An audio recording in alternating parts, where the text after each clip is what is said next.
Doaba express ਸੱਚ ਦਾ ਆਧਾਰ। ਸਤਿ ਸ਼੍ਰੀ ਅਕਾਲ ਜੀ, ਮੈਂ ਪ੍ਰਦੀਪ ਬੈਂਸ ਸਵਾਗਤ ਕਰਦਾ ਦੁਆਬਾ ਐਕਸਪ੍ਰੈਸ ਲਾਈਵ ਤੇ। ਦੋਸਤੋ ਦਰਸ਼ਕੋ, ਹਰ ਵਾਰ ਸਾਡੀ ਕੋਸ਼ਿਸ਼ ਹੁੰਦੀ ਹੈ ਕਿ ਕਿਸੇ ਐਸੀ ਸ਼ਖਸੀਅਤ ਨੂੰ ਤੁਹਾਡੀ ਨਜ਼ਰ ਕੀਤਾ ਜਾਵੇ ਜਿਸ ਦੀ ਸਮਾਜ ਨੂੰ ਬਹੁਤ ਵੱਡੀ ਦੇਣ ਹੋਵੇ। ਸੋ ਅੱਜ ਅਸੀਂ ਜਿਸ ਸ਼ਖਸੀਅਤ ਨਾਲ, ਜਿਸ ਗ੍ਰੇਟ ਪਰਸਨੈਲਿਟੀ ਨਾਲ ਤੁਹਾਡੀ ਮੁਲਾਕਾਤ ਕਰਵਾਉਣ ਜਾ ਰਹੇ ਹਾਂ, ਉਸਨੇ ਪੰਜਾਬੀ ਜੀਵਨੀ ਵਿੱਚ, ਪੰਜਾਬੀ ਲੇਖਣੀ ਦੇ ਵਿੱਚ, ਪੰਜਾਬੀ ਸਾਹਿਤਕ ਦੇ ਵਿੱਚ ਇੱਕ ਐਸੀ ਮਿਸਾਲ ਪੈਦਾ ਕੀਤੀ ਹੈ ਕਿ ਬਾਲ ਅਵਸਥਾ, ਬਚਪਨ ਦੇ ਨਾਲ ਜੁੜਿਆ ਹੋਇਆ ਸਾਰਾ ਕੁਝ ਇਹਨਾਂ ਦੇ ਅੰਦਰ ਸਮੋਇਆ ਹੋਇਆ ਹੈ। ਅਤੇ ਦੁਆਬੇ ਦੇ ਵਿੱਚ ਜਿਨ੍ਹਾਂ ਨੇ ਆਪਣੀ ਇੱਕ ਵੱਖਰੀ ਪਹਿਚਾਣ ਛੱਡੀ ਹੈ ਅਤੇ ਜਿੱਥੇ ਅੱਜ ਲੱਖਾਂ ਹੀ ਪਾਠਕ ਉਹਨਾਂ ਦੇ ਫੈਨ ਨੇ, ਲੱਖਾਂ ਹੀ ਫੋਲੋਅਰਸ ਉਹਨਾਂ ਨੂੰ ਫੋਲੋ ਕਰਦੇ ਨੇ। ਸੋ ਮੇਰੀ ਮੁਰਾਦ ਦੁਆਬੇ ਦੀ ਸ਼ਾਨ ਬਲਜਿੰਦਰ ਸਿੰਘ ਜੀ ਮਾਨ, ਸਾਹਿਤਕ ਦੀ ਬਹੁਤ ਵੱਡੀ ਕਲਮ। ਸਵਾਗਤ ਕਰਦੇ ਹਾਂ ਜੀ ਤੁਹਾਡਾ ਮਾਨ ਸਾਹਿਬ, ਬਹੁਤ ਬਹੁਤ ਸਵਾਗਤ ਹੈ ਤੁਹਾਡਾ ਦੁਆਬਾ ਐਕਸਪ੍ਰੈਸ ਲਾਈਵ 'ਤੇ। ਸਤਿ ਸ਼੍ਰੀ ਅਕਾਲ ਜੀ ਬੈਂਸ ਸਾਹਿਬ, ਬਹੁਤ ਮਾਣ ਮੱਤਾ ਤੁਸੀਂ ਇਹ ਜਿਹੜਾ ਪ੍ਰੋਗਰਾਮ ਲਿਖਿਆ। ਮੈਂ ਧੰਨਵਾਦੀ ਹਾਂ ਤੁਹਾਡਾ, ਖਾਸ ਤੌਰ 'ਤੇ ਸਤੀਸ਼ ਜੋੜਾ ਜੀ, ਪ੍ਰਦੀਪ ਬੈਂਸ ਜੀ, ਪੰਜਾਬੀ ਭਵਨ ਕੈਨੇਡਾ ਤੋਂ ਸੁਖੀ ਬਾਠ ਜੀ, ਇਹ ਸਾਰੀ ਜਿਹੜੀ ਤੁਹਾਡੀ ਟੀਮ ਆ, ਜੋ ਤੁਸੀਂ ਸਾਹਿਤ ਨੂੰ, ਸਮਾਜ ਨੂੰ, ਸਿੱਖਿਆ ਨੂੰ, ਦੇਸ਼ ਨੂੰ, ਕੌਮ ਨੂੰ ਦੇ ਰਹੇ ਹੋ, ਅਤੇ ਉਹ ਦੇਣ ਜਿਹੜੀ ਆ ਉਹ ਕੋਈ ਦੇ ਨਹੀਂ ਸਕਦਾ। ਕਿਉਂਕਿ ਸਭ ਤੋਂ ਵੱਡਾ ਕੰਮ ਇਹੀ ਹੁੰਦਾ ਕਿ ਆਪਾਂ ਸਮਾਜ ਨੂੰ ਬਿਹਤਰ ਲੀਹਾਂ ਦੇਣੀਆਂ। ਸੋ ਬੈਂਸ ਸਾਹਿਬ, ਤੁਸੀਂ ਵਧਾਈ ਦੇ ਪਾਤਰ ਹੋ। ਸਾਰਾ ਤੁਹਾਡਾ ਇਹ ਚੈਨਲ ਵਧਾਈ ਦਾ ਪਾਤਰ ਹੈ, ਦੁਆਬਾ ਐਕਸਪ੍ਰੈਸ ਲਾਈਵ, ਕਿ ਤੁਸੀਂ ਸਮਾਜ ਨੂੰ ਨਵੀਆਂ ਦੇ ਨਾਲ ਨਾਲ ਨਰੋਈਆਂ ਲੀਹਾਂ ਦੇ ਰਹੇ ਆ। ਤੁਸੀਂ ਲਹਿਰ ਦੀ ਗੱਲ ਕੀਤੀ ਹੈ, ਅਤੇ ਲਹਿਰ ਜਿਹੜੀ ਆ ਹਮੇਸ਼ਾ ਹੀ ਕਿਤਾਬ ਤੋਂ ਚੱਲੀ ਹੈ ਜੀ, ਕਿਉਂਕਿ ਤਲਵਾਰ ਤੋਂ ਵੱਡਾ ਕਲਮ ਜਿਹੜਾ ਕੰਮ ਕਰਦੀ ਹੈ ਜੀ। ਸੋ ਮਾਨ ਸਾਹਿਬ, ਸ਼ੁਰੂਆਤ ਕਰਦੇ ਹਾਂ। ਸਭ ਤੋਂ ਪਹਿਲਾਂ ਵੈਸੇ ਤੁਸੀਂ ਸ਼ੁਰੂਆਤ ਕਰ ਚੁੱਕੇ ਹੋ ਜੀ, ਕਿਉਂਕਿ ਐਸਾ ਕੋਈ ਪੰਨਾ ਨਹੀਂ ਜਿੱਥੇ ਤੁਹਾਡੇ ਹਸਤਾਖਰ ਨਾ ਹੋਣ, ਜਿੱਥੇ ਤੁਹਾਡੇ ਹਰਫ ਨਾ ਹੋਣ। ਸੋ ਸ਼ੁਰੂਆਤ ਕਰਦੇ ਹਾਂ ਸਭ ਤੋਂ ਪਹਿਲਾਂ ਕਿ ਮਾਨ ਸਾਹਿਬ ਦਾ ਲੇਖਣੀ ਦੇ ਨਾਲ ਮੇਲ ਕਿਵੇਂ ਹੋਇਆ। ਜੀ ਮਾਨ ਸਾਹਿਬ ਨਾਲ ਗੱਲਬਾਤ ਜਾਰੀ ਹੈ। ਜੀ ਮਾਨ ਸਾਹਿਬ, ਗੱਲ ਚੱਲ ਰਹੀ ਸੀ ਕਿ ਤੁਹਾਡਾ ਲੇਖਣੀ ਦੇ ਨਾਲ ਮੇਲ ਜਿਹੜਾ ਕਿਵੇਂ ਹੋਇਆ। ਬੈਂਸ ਸਾਹਿਬ, ਇਸ ਬ੍ਰਹਿਮੰਡ ਤੇ ਇਸ ਸੰਸਾਰ ਦੇ ਵਿੱਚ ਹਰ ਜੀਵ ਇੱਕ ਯੂਨੀਕ ਉਹਦਾ ਅਸਤਿਤਵ ਆ। ਉਹਦਾ ਕਿਸੇ ਨਾਲ ਚਿਹਰਾ ਨਹੀਂ ਮਿਲਦਾ, ਕਿਸੇ ਨਾਲ ਸਰੀਰ ਨਹੀਂ ਮਿਲਦਾ, ਭਾਵੇਂ ਅੰਗ ਸਾਰੇ ਇੱਕੋ ਜਿਹੇ ਨੇ, ਲੇਕਿਨ ਪਰਮਾਤਮਾ ਨੇ ਜਿਹੜੀ ਕ੍ਰੀਏਸ਼ਨ ਕੀਤੀ ਆ ਉਹਦੇ ਵਿੱਚ ਇੱਕ ਵਖਰੇਵਾਂ ਆ, ਉਹ ਇੱਕ ਵੱਖਰਾ ਉਹਦਾ ਅਸਤਿਤਵ ਆ ਹੋਂਦ ਆ। ਜਿਹੜੀ ਲੇਖਣੀ ਨਾਲ ਜੁੜਨ ਦੀ ਗੱਲ ਹੈ, ਹਰ ਇਨਸਾਨ ਲਈ ਮਾਹੌਲ ਬਹੁਤ ਜ਼ਰੂਰੀ ਆ। ਅਗਰ ਜਿਹੜਾ ਬੀਜ ਆ, ਅਗਰ ਉਸ ਨੂੰ ਬੇਮੌਸਮਾ ਬੀਜ ਦਿਆਂਗੇ ਅਤੇ ਉਹ ਬੀਜ ਜਿਹੜਾ ਸਾਡਾ ਨਹੀਂ ਉੱਗੇਗਾ। ਉਹਦੇ ਲਈ ਮੌਸਮ, ਉਹਦੇ ਲਈ ਮਾਹੌਲ, ਵਾਤਾਵਰਨ ਬਹੁਤ ਜ਼ਰੂਰੀ ਹੈ। ਲੇਖਣੀ ਨਾਲ ਮੇਰਾ ਰਿਸ਼ਤਾ ਘਰ 'ਚੋਂ ਜੁੜਿਆ। ਤੁਸੀਂ ਕਹੋਗੇ ਜੀ ਘਰ 'ਚ ਤੁਹਾਡੇ ਸਾਹਿਤਕਾਰ ਹੋਣੇ, ਪਰ ਨਹੀਂ, ਮੇਰੇ ਘਰ ਦੇ ਵਿੱਚ, ਮੇਰੇ ਪਰਿਵਾਰ ਦੇ ਵਿੱਚ ਕੋਈ ਵੀ ਮੈਂਬਰ ਸਾਹਿਤਕਾਰ ਨਹੀਂ ਹੈ। ਪਰੰਤੂ ਮੇਰੇ ਜਿਹੜਾ ਪਰਿਵਾਰਕ ਪਿਛੋਕੜ ਆ, ਸਾਡੇ 3 ਚਾਚੇ ਤਾਏ, ਤਿੰਨਾਂ ਘਰਾਂ ਦੇ ਵਿੱਚ ਇੱਕ ਮੁੰਡਾ, ਮੈਂ ਅਤੇ ਮੇਰੀਆਂ 3 ਭੈਣਾਂ। ਹੁਣ ਉਹ ਘਰ ਦੇ ਵਿੱਚ ਜਿਹੜਾ ਮਾਹੌਲ ਸੀ ਉਹ ਇਹ ਸੀ ਵੀ ਮੇਰੇ ਉੱਤੇ ਪਹਿਰਾ ਜਿਹੜਾ ਤਿੰਨਾਂ ਹੀ ਚਾਚੇ ਤਾਇਆਂ ਦਾ, ਬਾਬੇ ਦਾਦੀ ਦਾ, ਮਾਂ ਪਿਓ ਦਾ, ਸਾਰਿਆਂ ਦਾ ਪਹਿਰਾ। ਮੁੰਡਾ ਬਾਹਰ ਨਾ ਚੱਲ ਜਾਏ, ਮੁੰਡੇ ਸੱਟ ਨਾ ਲੱਗ ਜਾਏ, ਮੁੰਡਾ ਇੱਧਰ ਨਾ ਚੱਲ ਜਾਏ, ਮੁੰਡਾ ਉੱਧਰ ਨਾ ਹੋ ਜਾਏ। ਪਿਆਰ ਵਾਲਾ ਜਾਲ ਜਿਹੜਾ ਪੂਰਾ ਜਾਲ ਵੀ, ਉਹ ਜਿਹਦੇ 'ਚ ਬਰੀਕ ਮੱਛੀ ਫੜ ਹੋ ਜਾਂਦੀ ਹੈ, ਉਹ ਜਾਲ ਸੀ। ਹੁਣ ਮੇਰੇ ਲਈ ਮਸਲਾ ਇਹ ਬਣ ਗਿਆ ਵੀ ਮੈਨੂੰ ਤਾਂ ਬਾਹਰ ਜਾਣੇ ਨਹੀਂ ਦਿੱਤਾ ਜਾ ਰਿਹਾ, ਮੈਂ ਘਰ ਦੇ ਵਿੱਚ ਹੀ ਕੈਦੀ ਬਣ ਗਿਆ। ਹੁਣ ਉਸ ਕੈਦ ਦੇ ਵਿੱਚ ਮੈਨੂੰ ਰਾਹ ਸੀ ਵੀ ਮੈਂ ਆਪਣਾ ਵਿਹਲਾ ਟਾਈਮ ਪਾਸ ਕਿੱਦਾਂ ਕਰਨਾ। ਨਾ ਤਾਂ ਨਿਆਣੇ ਨਾਲ ਖੇਡਣ ਦਿੱਤਾ ਜਾ ਰਿਹਾ ਵੀ ਇਹਦੇ ਸੱਟ ਲੱਗ ਜਾਊ, ਨਾ ਕਿਸੇ ਨਾਲ ਰਲਣ ਦਿੱਤਾ ਜਾ ਰਿਹਾ ਵੀ ਖਰਾਬ ਹੋ ਜਾਊ। ਹੁਣ ਉਹ ਜਿਸ ਵੇਲੇ ਮਾਹੌਲ ਮੈਨੂੰ ਇਹੋ ਜਿਹਾ ਮਿਲਿਆ, ਮੈਂ ਘਰ ਦੇ ਵਿੱਚ ਫਰੋਲਾ ਫਰਾਲੀ ਸ਼ੁਰੂ ਕਰਤੀ। ਅਲਮਾਰੀਆਂ ਇੱਧਰ ਉੱਧਰ ਜੋ ਕੁਛ ਵੀ ਦਿਖਦਾ ਸੀ ਨਾ, ਉਹ ਮੈਂ ਕੱਢਣ ਲੱਗ ਪਿਆ। ਮੈਨੂੰ ਇੱਕ ਅਲਮਾਰੀ ਦੇ ਵਿੱਚੋਂ ਕੁਛ ਕਿਤਾਬਾਂ ਮਿਲ ਗਈਆਂ, ਚਾਚੇ ਤਾਇਆਂ ਦੀਆਂ ਨਾ ਪੁਰਾਣੀਆਂ, ਉਹ ਮੈਂ ਪੜ੍ਹਨੀਆਂ ਸ਼ੁਰੂ ਕਰਤੀਆਂ। ਮੇਰਾ ਉਹਨਾਂ ਬੜਾ ਵਧੀਆ ਟਾਈਮ ਪਾਸ ਹੋਣ ਲੱਗ ਪਿਆ। ਉਹਨਾਂ ਕਿਤਾਬਾਂ ਨੇ ਮੇਰੇ ਅੰਦਰ ਇੱਕ ਚਿਣਗ ਪੈਦਾ ਕਰਦੀ ਵੀ ਤੂੰ ਪੜ੍ਹ।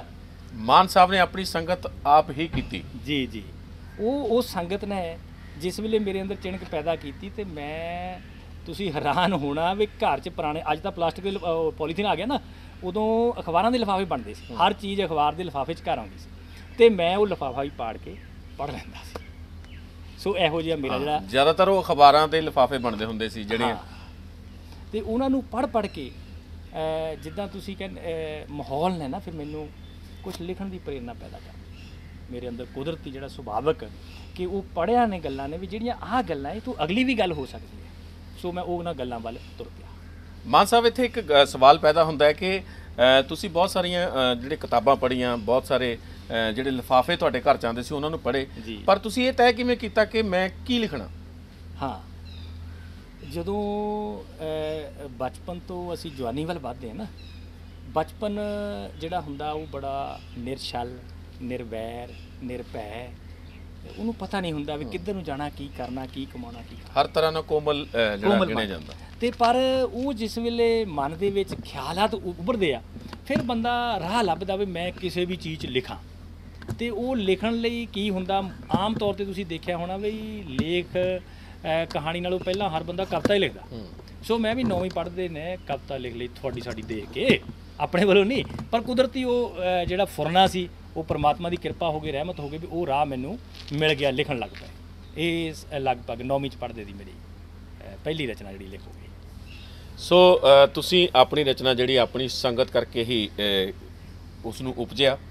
ਤੇ ਮਾਨ ਸਾਹਿਬ ਦਾ ਜਿਹੜਾ ਨਿੱਕੀਆਂ ਕੁਰੰਬਣਾਂ ਵਾਲਾ ਰਿਸ਼ਤਾ ਜਿਹੜਾ ਬਣਦਾ ਹੈ ਜੀ, ਉਹ ਕਦੋਂ ਬਣਦਾ ਹੈ? ਇਹ ਬਹੁਤ ਹੀ ਤੁਸੀਂ ਬੈਂਸ ਸਾਹਿਬ ਅਹਿਮ ਸਵਾਲ ਕੀਤਾ ਕਿ ਜਿਹੜਾ ਨਿੱਕੀਆਂ ਅੱਜ ਦੀ ਡੇਟ 'ਚ ਜੇ ਗੱਲ ਕਰੀਏ ਤੇ ਮੇਰਾ ਬਲਜਿੰਦਰ ਮਾਨ ਤੇ ਨਿੱਕੀਆਂ ਕੁਰੰਬਣਾਂ ਇੱਕ ਰੂਪ ਹੋ ਚੁੱਕੇ ਨੇ। ਜਿੱਥੇ ਵੀ ਤੁਸੀਂ ਗੱਲ ਕਰਦੇ ਆ ਉਹ ਨਾਲ ਜੁੜ ਜਾਂਦੀ ਹੈ। ਜੇ ਨਿੱਕੀਆਂ ਕੁਰੰਬਣਾਂ ਦੀ ਗੱਲ ਕਰਦਾ ਉਹ ਬਲਜਿੰਦਰ ਮਾਨ ਦਾ, ਬਲਜਿੰਦਰ ਮਾਨ ਦਾ ਨਿੱਕੀਆਂ ਕੁਰੰਬਣਾਂ ਦਾ। ਇਹ ਬੜਾ ਅਹਿਮ ਜਿਹੜਾ ਸਫ਼ਰ ਆ, ਉਹ ਸਫ਼ਰ ਸ਼ੁਰੂ ਹੋਇਆ 1999 ਤੋਂ। ਇੱਥੇ ਮੈਂ ਦਰਸ਼ਕਾਂ ਨੂੰ ਇੱਕ ਗੱਲ ਜ਼ਰੂਰ ਦੱਸ ਦਿਆਂ, ਮੈਂ ਮਾਨ ਸਾਹਿਬ ਤੋਂ ਮਾਫੀ ਚਾਹੁੰਦਾ ਕਿਉਂਕਿ ਨਿੱਕੀਆਂ ਕੁਰੰਬਣਾਂ ਤੇ ਬਲਜਿੰਦਰ ਮਾਨ ਸਾਹਿਬ ਇਹ ਰਿਸ਼ਤਾ ਇਸ ਕਰਕੇ ਅੱਜ ਤੱਕ ਸਦੀਵੀ ਬਣਿਆ ਹੋਇਆ ਹੈ ਕਿਉਂਕਿ ਅੱਜ ਤੱਕ ਡਿਜੀਟਲ ਜ਼ਮਾਨਾ ਹੋ ਗਿਆ, 3G 4G 6G ਤੱਕ ਵੀ ਅਚੀਵਮੈਂਟ ਜਿਹੜੀ ਆ ਸਾਰਿਆਂ ਨੇ ਕਰ ਲਈ ਆ, ਪਰ ਹੁਣ ਤੱਕ ਬੱਚਿਆਂ ਲਈ ਕੋਈ ਮੈਗਜ਼ੀਨ ਜਿਹੜੀ ਹੈ, ਕੋਈ ਅਖਬਾਰ ਜਿਹੜੀ ਹੈ ਉਹ ਇੰਨੀ ਪ੍ਰਪੇਅਰ ਨਹੀਂ ਜਿੰਨੀਆਂ ਨਿੱਕੀਆਂ ਕੁਰੰਬਣਾਂ ਤੇ ਮਾਨ ਸਾਹਿਬ ਦੀ ਸੋਚਣੀ ਤੇ ਲਿਖਣੀ ਹੈ। ਜੀ ਹਾਂ, ਮੈਂ ਸ਼ੁਰੂਆਤ ਦੀ ਗੱਲ ਕਰਨ ਲੱਗਾ ਸੀਗਾ। ਅਸੀਂ ਜਦੋਂ ਪੜ੍ਹਦੇ ਸੀ, ਪੜ੍ਹਨ ਦਾ ਹੀ ਮੇਰਾ ਕਾਲਜ 'ਚ ਆ ਗਿਆ, ਸਕੂਲ ਤੋਂ ਬਾਅਦ ਕਾਲਜ 'ਚ ਆ ਗਿਆ। ਕਾਲਜ ਦੇ ਵਿੱਚ ਖਾਲਸਾ ਕਾਲਜ ਮਾਲਪੁਰ ਦੀ ਜਿਹੜੀ ਲਾਇਬ੍ਰੇਰੀ ਸੀ, ਤੇ ਤੁਸੀਂ ਹੈਰਾਨ ਹੋਣਾ ਵੀ ਸਾਡੇ ਜਿਹੜੇ ਪੀਰੀਅਡ 2 ਖਾਲੀ ਹੁੰਦੇ ਸੀ, 2 ਪੀਰੀਅਡਾਂ ਦੇ ਵਿੱਚ ਮੈਂ ਲਾਇਬ੍ਰੇਰੀ 'ਚ ਰਹਿੰਦਾ ਸੀ। ਅਖਬਾਰਾਂ, ਰਸਾਲੇ ਤੇ ਕਿਤਾਬਾਂ ਉਹ ਪੜ੍ਹਨੀਆਂ ਤੇ ਘਰ ਲਿਜਾ ਕੇ ਵੀ ਪੜ੍ਹਨੀਆਂ। ਤੇ ਉਸ ਲਾਇਬ੍ਰੇਰੀ ਨੇ ਮੇਰੇ ਅੰਦਰ ਜਿਹੜੀ ਸਾਹਿਤ ਦੀ ਐਡੀ ਵੱਡੀ ਚਿਣਗ ਪੈਦਾ ਕੀਤੀ ਕਿ ਮੈਂ ਰੱਜ ਰੱਜ ਕੇ ਲਿਖਿਆ ਔਰ ਰੱਜ ਰੱਜ ਕੇ ਮੈਂ ਅਖਬਾਰਾਂ 'ਚ ਛਪਿਆ। ਤੁਸੀਂ ਹੈਰਾਨ ਹੋਣਾ ਵੀ ਇੱਕ ਪੀਰੀਅਡ ਸੀਗਾ ਲਗਭਗ 90 ਦਾ ਦਹਾਕਾ ਜਿਹੜਾ ਸੀਗਾ ਨਾ, ਜਦੋਂ ਅੱਤਵਾਦ ਦਾ ਦੌਰ ਚੱਲਿਆ 85 ਦੇ ਵਿੱਚ ਮੈਂ ਰੱਜ ਕੇ ਲਿਖਣਾ ਸ਼ੁਰੂ ਕੀਤਾ। ਔਰ ਜਿਹੜੀਆਂ ਸਾਰੀਆਂ ਅਖਬਾਰਾਂ ਅਜੀਤ, ਪੰਜਾਬੀ ਟ੍ਰਿਬਿਊਨ, ਜਗਬਾਣੀ, ਉਹਨਾਂ ਦੇ ਵਿੱਚ ਲਗਭਗ ਮੇਰੇ ਰਿਪੋਰਟਿੰਗ ਵੀ ਤੇ ਲੜੀਵਾਰ ਜਿਹੜੇ ਕਾਲਮ ਵੀ ਮੇਰੇ ਛਪਦੇ ਰਹੇ। ਤੇ ਦੂਜੀ ਗੱਲ ਜਿਹੜੀ ਤੁਸੀਂ ਉਹਦੇ ਨਾਲ ਜੋੜਨ ਦੀ ਗੱਲ ਆ, ਉਸ ਤੋਂ ਪਹਿਲਾਂ ਆਪਾਂ ਸ਼ੌਂਕੀ ਮੇਲੇ ਦੀ ਗੱਲ ਕਰਦੇ ਹਾਂ। ਤੁਹਾਨੂੰ ਪਤਾ ਵੀ ਆਪਾਂ ਜਿਹੜਾ ਮੇਲਾ ਸੀਗਾ ਉਹ 89 ਦੇ ਵਿੱਚ ਸ਼ੁਰੂ ਹੋਇਆ। ਉਹਦੇ ਵਿੱਚ ਕਮਲਜੀਤ ਨੀਲੋਂ ਜਿਹੜੇ ਬਾਲ ਕਲਾਕਾਰ ਸੀ, ਸੌਂਜਾ ਬੱਬੂਆ ਮਾਣੂ ਮਿਲੀ ਆਈ ਆ, ਉਹ ਅਕਸਰ ਆਉਂਦੇ ਹੁੰਦੇ ਸੀ, ਹਰ ਮੇਲੇ 'ਚ ਆਉਂਦੇ ਸੀਗੇ। ਔਰ ਅਸੀਂ ਅੱਧਾ ਮੇਲਾ ਉਹਨਾਂ ਨੂੰ ਦਿੱਤਾ ਹੋਇਆ ਸੀਗਾ ਬੱਚਿਆਂ ਲਈ, ਲਗਭਗ 4-5 ਘੰਟੇ ਦਾ। ਅਸੀਂ ਫਿਰ ਉਹਦੀ ਪ੍ਰੈਪਰੇਸ਼ਨ ਕਰਾ ਕੇ ਨਾ ਤੇ ਆਪਾਂ ਉਹਦੇ ਬਾਲ ਮੇਲੇ ਦੇ ਵਾਸਤੇ ਬੱਚਿਆਂ ਨੂੰ ਤਿਆਰ ਕਰਦੇ ਸੀ। ਤੇ ਬਾਲ ਮੇਲੇ ਸਾਡੇ ਜਿਹੜੇ ਸੀਗੇ ਉਹਦੇ ਵਿੱਚ ਬੱਚੇ ਤਿਆਰੀਆਂ ਕਰਕੇ ਪੂਰੇ ਪੰਜਾਬ ਦੇ ਵਿੱਚ ਜਾਂਦੇ ਰਹੇ। ਤੇ ਉੱਥੋਂ ਜਿਹੜੀ ਜਦੋਂ ਮੈਂ ਦੇਖਿਆ ਮੇਲੇ ਦਾ ਸਰਵੇ ਕੀਤਾ ਵੀ ਮੇਲੇ ਦੇ ਵਿੱਚ ਸਭ ਤੋਂ ਜਿਹੜੀ ਅਹਿਮ ਚੀਜ਼ ਕੀ ਆ, ਲੋਕਾਂ ਨੇ ਗਾਇਕ ਕਲਾਕਾਰਾਂ ਨੂੰ ਸੁਣਿਆ, ਘਰ ਨੂੰ ਚਲੇ ਗਏ। ਮਿਲਿਆ ਕੀ? 2 ਘੰਟੇ 4 ਘੰਟੇ ਦਾ ਮਨੋਰੰਜਨ ਮਿਲਿਆ। ਅਸੀਂ ਦੇਣਾ ਚਾਹੁੰਦੇ ਸੀ ਕੁਛ। ਸੋ ਮੇਰੇ ਮਨ 'ਚ ਖਿਆਲ ਆਇਆ ਵੀ ਜੋ ਇਹ ਕਮਲ ਜੀ ਨੀਲੋਂ ਕਰ ਰਿਹਾ, ਜਿਹੜਾ ਸਾਰਾ ਜੀਵਨ ਉਸ ਵਿਅਕਤੀ ਨੇ ਬੱਚਿਆਂ ਦੇ ਲਾਤਾ, ਕਿ ਉਹਨੇ ਬੱਚਿਆਂ ਲਈ ਇੱਕ ਰਸਾਲਾ ਆਰੰਭ ਕੀਤਾ ਜਾਵੇ। ਤੇ ਉਦੋਂ ਉਸ ਡਾਕਟਰ ਰਮਾ ਰਤਨ ਹੋਏ ਆ, ਉਹਨਾਂ ਨੇ ਪੰਜਾਬੀ ਲਈ, ਪੰਜਾਬੀ ਦੇ ਵਿੱਚ ਬੱਚਿਆਂ ਲਈ ਬੜਾ ਕੰਮ ਕੀਤਾ ਔਰ ਬੱਚਿਆਂ ਦੀਆਂ ਵਰਕਸ਼ਾਪਾਂ ਅਸੀਂ ਮਾਲਪੁਰ ਦੇ ਵਿੱਚ ਲਾਈਆਂ ਔਰ ਪੂਰੇ ਪੰਜਾਬ 'ਚ ਮੂਵ ਕੀਤਾ। ਔਰ ਉਹ ਇੱਥੋਂ ਤੱਕ ਕਿ ਕਮਲ ਜੀ ਨੀਲੋਂ ਦੇ ਜਿਹੜੇ ਗੀਤ ਆ ਉਹਨਾਂ ਦੇ ਵਿੱਚ ਰਿਕਾਰਡਿੰਗਸ ਦੇ ਵਿੱਚ ਵੀ ਬੱਚੇ, ਸਾਡੇ ਬੱਚਿਆਂ ਦੀਆਂ ਆਵਾਜ਼ਾਂ ਆ, ਮਾਲਪੁਰ ਦੇ ਬੱਚੇ ਜਿਹੜੇ ਅਸੀਂ ਤਿਆਰ ਕੀਤੇ ਸੀਗੇ। ਤੇ ਉਹਦੇ ਵਿੱਚ ਫਿਰ ਇਹੋ ਖਿਆਲ ਆਇਆ ਵੀ ਜੇ ਕੁਛ ਦੇਣਾ ਸਮਾਜ ਨੂੰ। ਅਸੀਂ ਨੌਜਵਾਨਾਂ ਨੂੰ ਕਹਿੰਦੇ, ਉਸ ਜ਼ਮਾਨੇ ਤੁਹਾਨੂੰ ਪਤਾ ਅੱਤਵਾਦ ਦਾ ਟਾਈਮ ਸੀਗਾ ਵੀ ਜੀ ਨੌਜਵਾਨ ਲੀਹੇ ਨਹੀਂ ਪੈ ਰਿਹਾ। ਉਹਦਾ ਕਾਰਨ ਕੀ ਸੀ? ਕਾਰਨ ਤਾਂ ਦੇਖੋ, ਸਾਨੂੰ ਪਤਾ ਵੀ ਜੜ੍ਹਾਂ ਤੇ ਕਾਨੇ ਜਾਣੇ ਆ। ਜੇ ਸਾਡੀਆਂ ਜੜ੍ਹਾਂ ਠੀਕ ਹੋਣਗੀਆਂ ਤੇ ਕਾਨੇ ਸਾਡੇ ਆਪਣੇ ਆਪ ਅੱਛੇ ਹੋ ਜਾਣਗੇ, ਨੌਜਵਾਨ ਸਾਡੇ ਆਪਣੇ ਆਪ ਵਧੀਆ ਬਣ ਜਾਣਗੇ, ਇਨਸਾਨ ਬਣ ਜਾਣਗੇ। ਸੋ ਲੋੜ ਸੀ ਬੱਚਿਆਂ ਲਈ ਕੁਛ ਕਰਨ। ਸੋ ਉਸ ਮੇਲੇ ਤੋਂ, ਉਸ ਕਮਲ ਜੀ ਨੀਲੋਂ ਤੇ ਡਾਕਟਰ ਰਮਾ ਰਤਨ ਦੇ ਕੰਮ ਨੂੰ ਦੇਖ ਕੇ ਮੈਨੂੰ ਪ੍ਰੇਰਨਾ ਮਿਲੀ ਕਿ ਆਪਾਂ ਆਹ ਕੰਮ ਕਰਨਾ। ਮਾਨ ਸਾਹਿਬ ਤੁਹਾਡਾ ਸਫ਼ਰ ਸ਼ੁਰੂ ਹੋਇਆ ਸੌਂ ਜਾ ਬੱਬੂਆ ਮਾਣੋ ਬਿੱਲੀ ਆਈ ਆ, ਉਸ ਤੋਂ ਬਾਅਦ ਮੰਜ਼ਲਾਂ ਸੌਖੀਆਂ ਨਹੀਂ ਮਿਲਦੀਆਂ। ਜੇ ਕਲਮ ਨੂੰ ਆਪਾਂ ਕਹਿ ਲਈਏ ਇੱਕ ਮੰਜ਼ਲ ਜਿਹੜੀ ਸੌਖੀ ਨਹੀਂ ਮਿਲਦੀ, ਤੇ ਕੋਈ ਦੌਰ ਇਦਾਂ ਦਾ ਵੀ ਹੈ ਜਿੱਥੇ ਤੁਹਾਨੂੰ ਲੱਗਿਆ ਕਿ ਤੁਹਾਨੂੰ ਅਣਗੌਲਿਆ ਕੀਤਾ ਜਾ ਰਿਹਾ? ਅਣਗੌਲਿਆ ਕਿਨ ਕਰਨਾ, ਮੇਰੇ ਰੁੱਸੇ ਨੇ ਗੱਲ ਗੀਆਂ ਵਾਲਾ ਜੱਗ ਭਾਵੇਂ ਰੁੱਸਿਆ ਫਿਰੇ। ਗੱਲ ਇਹ ਹੈ ਪ੍ਰਦੀਪ ਜੀ ਕਿ ਜਦੋਂ ਤੁਸੀਂ ਨੇਕ ਨੀਤੀ ਨਾਲ ਕੰਮ ਕਰ ਰਹੇ ਹੋ, ਤੁਹਾਡੀ ਜਿਹੜੀ ਹਿੰਮਤ ਆ, ਤੁਹਾਡਾ ਜਿਹੜਾ ਹੌਸਲਾ ਆ, ਤੁਹਾਡੀ ਜਿਹੜੀ ਲਗਨ ਆ, ਉਹ ਤੁਹਾਨੂੰ ਸ਼ਕਤੀ ਦਿੰਦੀ ਆ, ਸਮਰੱਥਾ ਦਿੰਦੀ ਆ, ਤੁਹਾਨੂੰ ਸਮਤ ਦਿੰਦੀ ਆ। ਇਸ ਸਫ਼ਰ ਦੇ ਵਿੱਚ ਬਹੁਤ ਸਾਰੀਆਂ ਔਕੜਾਂ ਦਾ ਸਾਹਮਣਾ ਕਰਨਾ ਪੈਂਦਾ, ਕਿਉਂਕਿ ਜ਼ਿੰਦਗੀ ਸਫ਼ਰ ਹੀ ਔਕੜਾਂ ਦਾ ਆ। ਜੇਕਰ ਅਸੀਂ ਔਕੜਾਂ ਤੋਂ ਡਰ ਗਏ ਤਾਂ ਮਰ ਗਏ। ਸੋ ਇਸ ਸਫ਼ਰ ਦੇ ਵਿੱਚ, ਨਿੱਕੀਆਂ ਕਰੂੰਬਲਾਂ ਦੇ ਸਫ਼ਰ ਦੇ ਵਿੱਚ ਜੋ ਮੈਂ ਖਟਿਆ ਆ ਉਹ ਮੈਂ ਦੱਸ ਰਿਹਾ। ਉਹ ਇਹ ਆ ਕਿ ਅੱਜ ਪੂਰੇ ਪੰਜਾਬ ਦੇ ਵਿੱਚੋਂ ਇੱਕੋ ਇੱਕ ਮੈਗਜ਼ੀਨ ਜਿਹੜਾ ਨਿੱਕੀਆਂ ਕਰੂੰਬਲਾਂ ਉਹ ਬੱਚਿਆਂ ਵਾਸਤੇ ਛਪ ਰਿਹਾ। ਹੁਣ ਤੁਸੀਂ ਸਵਾਲ ਕਰੋਗੇ ਕਿ ਜੀ ਹੋਰ ਕਿਉਂ ਨਹੀਂ ਛਪ ਰਹੇ? ਇਹਦਾ ਮੁੱਖ ਕਾਰਨ ਕੀ ਆ ਕਿ ਅੱਜ ਦਾ ਹਰ ਵਿਅਕਤੀ ਬਿਜ਼ਨਸਮੈਨ ਆ, ਤੇ ਉਹ ਬੰਦਾ ਹਰ ਚੀਜ਼ 'ਚੋਂ ਬਿਜ਼ਨਸ ਭਾਲਦਾ। ਜਿਹੜਾ ਵੀ ਬੰਦਾ ਘਰੋਂ ਇੱਕ ਕਦਮ ਪੁੱਟਦਾ ਉਹ ਪਹਿਲਾਂ ਇਹ ਸੋਚਦਾ ਮੈਂ ਜਿੱਥੇ ਚੱਲਾਂ ਉੱਥੋਂ ਮੈਨੂੰ ਮਿਲਣਾ ਕੀ ਆ। ਤੇ ਮੈਂ ਇੱਕ ਇਹੋ ਜਿਹਾ ਵਾਹਦ ਵਿਅਕਤੀ ਆ ਕਿ ਮੈਂ ਕਦੀ ਇਹ ਸੋਚਿਆ ਹੀ ਨਹੀਂ ਵੀ ਜਦੋਂ ਵੀ ਮੈਂ ਕਿਤੇ ਤੁਰਿਆ ਮੈਂ ਇਹ ਸੋਚਿਆ ਵੀ ਇਹਦੇ ਨਾਲ ਸਰਬੱਤ ਦਾ ਭਲਾ ਹੁੰਦਾ। ਤੇ ਬੱਚਿਆਂ ਵਾਸਤੇ, ਬੱਚਿਆਂ ਨੂੰ ਸਹੀ ਦਿਸ਼ਾ ਦੇਣ ਵਾਸਤੇ, ਬੱਚਿਆਂ ਨੂੰ ਸਹੀ ਰਾਹ ਦਿਖਾਉਣ ਵਾਸਤੇ ਇਹ ਯਤਨ ਕੀਤਾ ਕਿ ਇਸ ਯਤਨ ਦੇ ਵਿੱਚ ਆਪਾਂ ਬੱਚਿਆਂ ਨੂੰ ਬਾਲ ਸਾਹਿਤ ਨਾਲ ਜੋੜ ਕੇ ਉਹਨਾਂ ਨੂੰ ਆਪਣੀ ਅਮੀਰ ਵਿਰਾਸਤ ਨਾਲ ਜੋੜੀਏ। ਸੋ ਉਸ ਅਮੀਰ ਵਿਰਾਸਤ ਕਰਕੇ ਮੈਨੂੰ ਔਕੜਾਂ ਦਾ ਕਦੀ ਦੁੱਖ ਨਹੀਂ ਹੋਇਆ। ਦੂਜੇ ਨੰਬਰ 'ਤੇ ਜਿਹੜੀ ਤੁਸੀਂ ਕਿਹਾ ਅਣਗੌਲਿਆ ਕੀਤਾ, ਇੱਕ ਬਹੁਤ ਹੀ ਸੂਝਵਾਨ ਤੇ ਸਿਆਣੇ ਸੱਜਣ ਨੇ ਮੈਨੂੰ ਦੱਸਿਆ ਸੀਗਾ ਕਿ ਤੁਸੀਂ ਜਿਹੜੀ ਸ਼ਾਬਾਸ਼ੇ ਦੀ ਆਸ ਰੱਖਣੀ ਆ ਉਹ ਉਹਨਾਂ ਤੋਂ ਰੱਖਣੀ ਆ ਜਿਹੜੇ ਤੁਹਾਡੇ ਪੱਧਰ ਦੇ ਆ। ਜਿਸ ਵਿਅਕਤੀ ਨੂੰ ਪਤਾ ਹੀ ਨਹੀਂ ਇਹ ਚੀਜ਼ ਇਹਦੇ ਵਿੱਚ ਕੀ ਆ, ਮੈਂ ਉਹ ਤੋਂ ਕੀ ਆਸ ਰੱਖ ਸਕਦਾ ਵੀ ਉਹਦੇ ਬਾਰੇ ਮੈਨੂੰ ਗੱਲ ਕਰੇਗਾ। ਮਾਨ ਸਾਹਿਬ ਇੱਥੇ ਇੱਕ ਜ਼ਿਕਰ ਹੋਰ ਆਪਾਂ ਕਰਾਂਗੇ ਕਿ ਤੁਸੀਂ ਕੀਤਾ ਗੱਲ ਕਹੀਏ ਕਿ ਜਿਸ ਵਿਅਕਤੀ ਨੂੰ ਪਤਾ ਨਹੀਂ ਉਹਨੂੰ ਕਿਵੇਂ ਪਤਾ ਲੱਗੇਗਾ। ਬਾਲ ਅਵਸਥਾ ਲਈ ਤੁਸੀਂ ਲਿਖਦੇ ਹੋ, ਬਾਲ ਅਵਸਥਾ ਨੂੰ ਸਮਝਾਉਣਾ ਬੜਾ ਸੌਖਾ ਵੀ ਹੈ ਤੇ ਬਹੁਤ ਔਖਾ ਵੀ ਹੈ ਜੀ। ਤੇ ਤੁਹਾਨੂੰ ਕਦੇ ਇਦਾਂ ਦੀ ਕੋਈ ਮੁਸ਼ਕਲਾਤ ਦਾ ਸਾਹਮਣਾ ਕਰਨਾ ਪਿਆ ਹੋਵੇ ਵੀ ਬੱਚੇ ਨੂੰ ਸਮਝਾਉਣਾ ਤੁਹਾਨੂੰ ਸੌਖਾ ਲੱਗਿਆ ਹੋਵੇ ਪਰ ਕਿਸੇ ਵੱਡੇ ਨੂੰ ਸਮਝਾਉਣਾ ਬਹੁਤ ਜ਼ਿਆਦਾ ਦਿੱਕਤ ਮਹਿਸੂਸ ਹੋਈ ਹੋਵੇ? ਬਹਿਨ ਸਾਹਿਬ, ਸਭ ਤੋਂ ਔਖਾ ਪੜ੍ਹੇ ਨੂੰ ਪੜ੍ਹਾਉਣਾ ਆ। ਬੱਚਾ ਤਾਂ ਕੋਮਲ ਮਨ ਆ, ਉਹਨੂੰ ਜਿੱਦਾਂ ਮਰਜ਼ੀ ਆਪਾਂ ਤੋੜ ਮਰੋੜ ਸਕਦੇ ਆ, ਉਹਨੂੰ ਸਮਝਾ ਸਕਦੇ ਆ।